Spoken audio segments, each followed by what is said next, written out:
अत्यंत महत्त्वाची बातमी आहे। काश्मीर हे काल सुद्धा आपलं होतं, आजही आपलंच आहे आणि उद्याही आपलंच राहील असा दावा आता केलेला आहे। एक वेळ देशामध्ये भाजप राहणार नाही, पण काश्मीर आपलंच राहील असं उद्धव ठाकरे म्हणाले आहेत। उद्धव ठाकरेंनी अर्थात काश्मीरच्या बाजूने आता प्रतिक्रिया दिलेली आहे। आपला वैचारिक विरोध असेल, पण देशावर काही संकट आलं तर आम्ही कायम पंतप्रधान यांच्या सोबत असू असं ठाकरे आता म्हणालेले आहेत। दरम्यान आपल्या सोबत प्रतिनिधी वैदेही काणेकर जोडलेल्या गेलेल्या आहेत। वैदेही, मला सांगशील काय अधिक अपडेट आहे?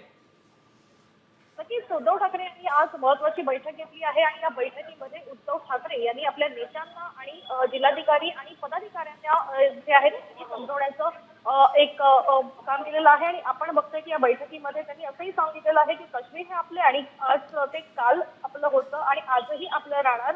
एक वेळ देशामध्ये भाजप राहणार नाही, पण काश्मीर हे आपलं राहणार अशा शब्दांमध्ये खरं तर भाजपवर टीका देखील त्यांनी केलेली बघायला मिळते। त्याचप्रमाणे वैचारिक विरोध जो आहे तो आपला राहील, मात्र देशावर जर काही संकट आलं तर निश्चितच पंतप्रधान यांच्या सोबत आम्ही राहू असं एक मत देखील त्यांनी या ठिकाणी व्यक्त केलेलं बघायला मिळतं आहे। त्यामुळे देशाच्या विरोधात नाही, पण सरकारच्या विरोधात आहे, सरकारच्या भूमिकेच्या विरोधात आपण आहोत अशा संदर्भातली भूमिका जी आहे। धन्यवाद। आपण पाहू शकतोय की युद्ध निवडून गेल्यावर आता उद्धव ठाकरेंनी सरकार सोबत असल्याची प्रतिक्रिया दिलेली आहे।